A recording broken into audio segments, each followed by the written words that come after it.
Hey guys, today I'm going to teach you how to draw a realistic eye, finally, since this was requested a lot.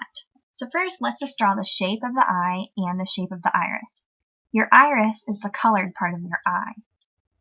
Now you also want to lightly draw your pupils, that top eyelid, and just kind of shade the pupil and the outer rim of the iris for now. We'll go back over and layer later, but the main thing is just like getting down these light patches where the shading will be darker later. You don't want to start it out too dark because it'll smear in the beginning and stuff like that. And so, if you take a look in the mirror, you can see that you have these little lines pointing away from your pupils and your iris, and they might vary in color. Like for instance, if you have green eyes, the very middle of your eye might be a little bit orange, but you see these little lines pointing away. Now, I'm going to draw these as they almost kind of look like animal spots or something, but I'm going to shade in and just keep going over it, and it'll eventually start to look like those little lines. So just do your little dark patches for now, and then just lightly go in with another pencil and gradually make it darker. Now look up near the eyelid.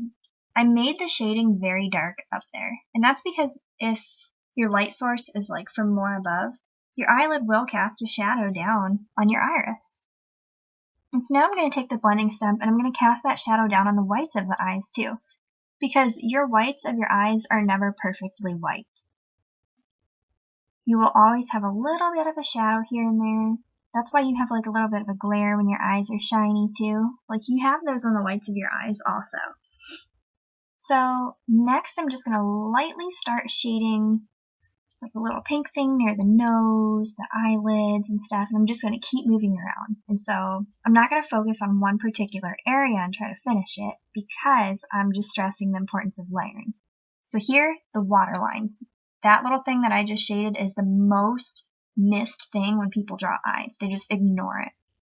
And if you ignore that, your eye will never look three-dimensional because that's what brings that pop out of your eyes. And so if you want your eye to look more realistic, make sure you always shade that little waterline beneath your eye. And if you're having trouble thinking of the concept of that, think of when people apply eyeliner or,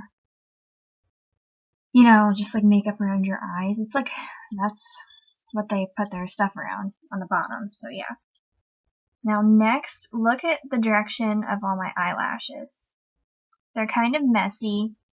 They go above the eyelid just a little bit, and that's about the natural length of a human eyelash if you're not wearing fake eyelashes or wearing makeup or anything. It's just pretty natural here.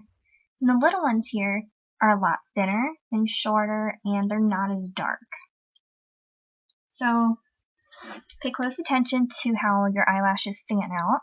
Notice closer to the center of the eye where I'm penciling right now. This is closest to the nose. All your eyelashes on the top and the bottom thin out because you don't have as many as close to your nose. Now I'm going to go around and I'm going to shade all above and below the eye, because in order to continue with the 3D concept of that waterline and your top eyelid, I probably kept saying eyelash earlier, but I meant eyelid. But anyway, you have to continue shading, because I know it looks light where the shadows aren't there, but there are actually shadows, and there are highlights, so we have to shade to emphasize those. So I drew the quick under layer of my eyebrow so I could do that shading, but don't finish your eyebrow yet. We'll go back and we'll layer over that later, but for now, let's just keep on going around the eye and emphasizing certain things. And every time you go around the eye, you'll probably notice wow, there's a little bit more detail that I never noticed before. How cool. And so now I'm going back to the eyebrow, and I'm just doing some dark hairs. And now this will make some of the hairs look a little bit whiter that I left behind. And we're going to leave those like that because we have white paper and those are the highlighted hairs. So that actually made things a little bit easier. Now with the waterline, I shaded a little bit of the bottom of the line darker, and then the waterline is kind of like a flat gray until you get right up to the white of the eye, and then it's a little bit whiter. I would suggest to try to stay consistent with that, but yeah. Just definitely pay close attention to the waterline and